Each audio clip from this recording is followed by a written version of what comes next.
Assalamualaikum warahmatullahi wabarakatuh. Saya Vina Zaira Okripa dari kelas Fisika 4B. Pada kesempatan kali ini, saya akan sedikit menyampaikan materi tentang perkembangan sejarah filsafat di abad pertengahan. Nah, teman-teman kira-kira pernah dengar gak sih tentang filsafat dari abad pertengahan ini? Jadi, filsafat pada abad pertengahan itu menggambarkan suatu zaman yang baru di tengah-tengah suatu perkembangan bangsa yang baru juga, yaitu bangsa Eropa Barat. Nah, filsafat baru ini juga disebut dengan sebutan yaitu skolastik. Pada filsafat abad pertengahan yaitu berkisar pada 476 sampai 1492 Masehi, dikatakan sebagai filsafat abad gelap, di mana berdasarkan pada pendekatan sejarah gereja, saat itu tindakan gereja sangat membelenggu kehidupan manusia, sehingga manusia tidak lagi mendapatkan kebebasan untuk mengembangkan potensi yang ada dalam dirinya. Bahkan para ahli-ahli pikir pun tidak bisa bebas untuk berpikir atau mengembangkan pemikiran-pemikiran mereka, apalagi jika terdapat pemikiran-pemikiran yang melenceng atau tidak sesuai dengan ajaran agama dari gereja. Jadi siapapun orang yang mengemukakan pendapat tentang atau pemikiran tentang hal-hal yang bertentangan, maka akan mendapatkan hukuman berat. Dan pihak gereja juga melarang adanya penyelidikan tentang teori-teori yang mengkaji tentang agama berdasarkan rasio terhadap dari agama Kristen ini, karena yang berhak untuk mengadakan penyelidikan tersebut itu hanyalah dari pihak gereja sendiri. Pihak gereja juga melarang adanya penyelidikan tentang teori-teori yang mengkaji tentang agama berdasarkan rasio terhadap dari agama Kristen ini, karena yang berhak untuk mengadakan penyelidikan tersebut itu hanyalah dari pihak gereja sendiri. Jadi tidak boleh ada orang lain yang melakukan penelitian atau penyelidikan dan kajian-kajian tentang agama. Masa ini diawali dengan lahirnya filsafat Eropa. Jadi sebagaimana halnya dengan filsafat Yunani yang sebelumnya juga dipengaruhi oleh kepercayaan, maka filsafat dari atau pemikiran yang ada pada abad pertengahan ini pun dipengaruhi oleh kepercayaan dari Kristen. Artinya pemikiran filsafat abad pertengahan ini juga didominasi oleh agama. Nah, pada periode abad pertengahan ini mempunyai perbedaan yang mencolok dengan abad sebelumnya, di mana perbedaan ini terletak pada dominasi agama. Timbulnya agama Kristen pada permulaan abad Masehi membawa perubahan besar terhadap kepercayaan agama. Zaman pertengahan ini adalah zaman keemasan bagi kekristenan. Disinilah yang menjadi persoalannya, karena agama Kristen itu mengajarkan bahwa wahyu Tuhan itu bukanlah merupakan kebenaran yang sejati.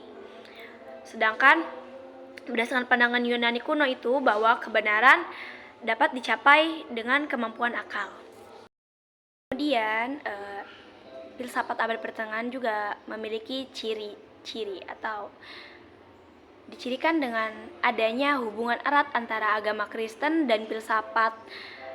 Dilihat secara menyeluruh, filsafat abad pertengahan ini memang merupakan filsafat Kristiani.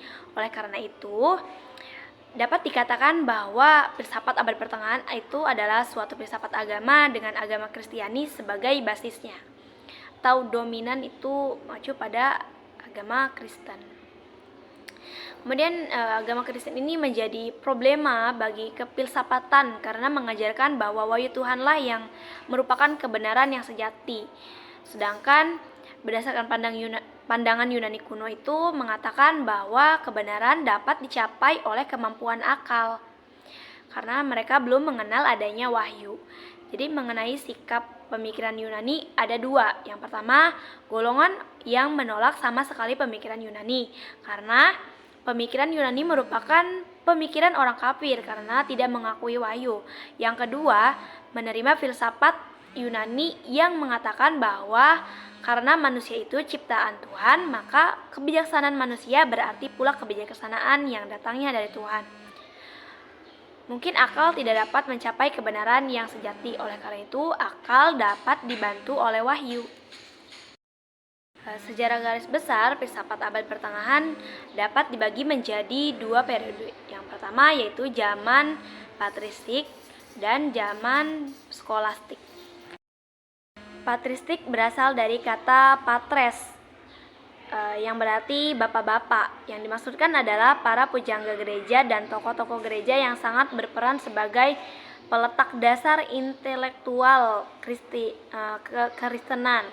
Mereka khususnya mencurahkan perhatian pada pengembangan teologi, tetapi dalam kegiatan tersebut mereka tak dapat menghindarkan diri dari wilayah kefilsafatan. Nah, kemudian filsafat patristik ini mengalami kemunduran sejak abad ke-5 hingga abad ke-8.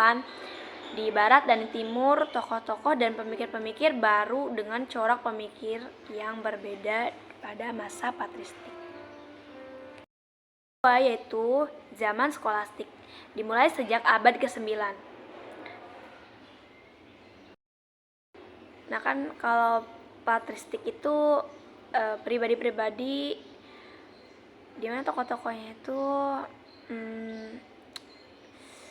lewat tulisannya gitu, memberikan bentuk pada pemikiran filsafat dan teologi pada zamannya.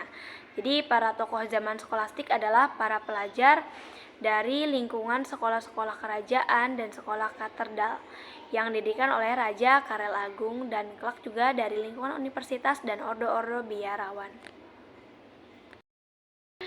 Nah, kemudian pada periode ini juga terbagi menjadi 3 tahap. Yang pertama, periode skolastik awal, itu pada abad 800 sampai 120 Masehi. Jadi pada abad ini tuh ditandai dengan pembentukan metode yang lahir karena hubungan yang erat antara agama dan filsafat. Yang tampak pada permulaan ialah persoalan tentang universalia, yaitu kemudian diupayakan pada abad ini tuh melakukan pembuktian terhadap adanya Tuhan atau keberadaan Tuhan berdasarkan rasio murni, jadi tanpa berdasarkan kitab suci. Yang kedua yaitu periode puncak perkembangan skolastik, yaitu pada abad ke-13. Nah, kalau yang ini itu dipengaruhi oleh Aristoteles akibat kedatangan ahli filsafat Arab dan Yahudi. Jadi filsafat Aristoteles itu memberikan warna dominan pada alam pemikiran abad pertengahan. Aristoteles diakui sebagai sang filsuf. Gaya pemikiran Yunani semakin diterima. Keluasan cakrawala berpikir semakin ditantang, Yunani semakin diterima dan ditantang oleh lewat perselisihan filsafat Arab dan Yahudi. Dan yang ketiga yaitu periode skolastik lanjut atau akhir. Periode skolastik akhir ini tuh berkisar pada abad ke-14 sampai ke-15, ditandai dengan pemikiran Islam yang berkembang ke arah nominalisme, ialah aliran yang berpendapat bahwa universalisme tidak memberi petunjuk tentang aspek yang sama dan yang umum mengenai adanya sesuatu hal. Kepercayaan orang pada kemampuan rasio memberi jawaban atas masalah-masalah iman mulai berkurang. Ada semacam keyakinan bahwa iman dan pengetahuan tidak dapat disatukan. Jadi rasio tidak dapat mempertanggungjawabkan ajaran gereja, hanya iman yang dapat menerimanya. Untuk perkembangan dari filsafat abad pertengahan ini, yaitu perkembangan ilmu mencapai kemajuan yang sangat pesat karena adanya penerjemahan karya filsafat dari Yunani klasik ke bahasa Latin, juga penerjemahan kembali karya para filsuf Yunani oleh bangsa-bangsa Arab ke bahasa Latin.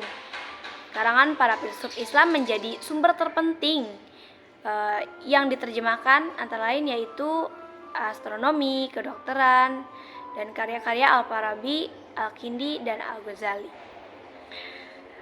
Nah, pada abad pertengahan ini adalah masa pembentukan kebudayaan Barat dengan ciri khas ajaran Masehi yang diwarnai oleh perkembangan peradaban Kristen. Peradaban Kristen ini menjadi dasar bagi kebudayaan pada masa modern, dan peninggalan kebudayaan abad pertengahan juga dapat dilihat dari karya seni musik, bangunan bercorak gotik sebagai bentuk pemujaan terhadap gereja. Jadi mungkin seperti itu teman-teman. Pada intinya abad pertengahan ini tuh abad pertengahan itu dicirikan dengan adanya hubungan erat antara agama Kristen dan filsafat. Abad pertengahan ini juga memiliki sebutan lain, yaitu tadi abad ke-8 atau abad gelap, yang memiliki dua abad, yaitu dua zaman, yaitu zaman skolastik dan masa paristik.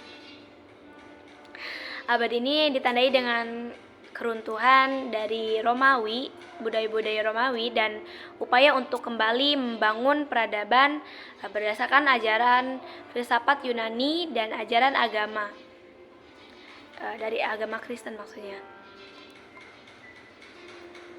Perkembangan ilmu, pengetahuan, dan filsafat berlangsung dengan pesat, tetapi pasti sejarah dengan kontak budaya dan budaya Islam dan semangat untuk kembali pada kejayaan pada peradaban masa Yunani, dan berakhir dengan pemisahan kekuasaan dan pemikiran antara ajaran agama yang bertahan di gereja dan perkembangan keilmuan yang mendapat tempat di lembaga sekolah.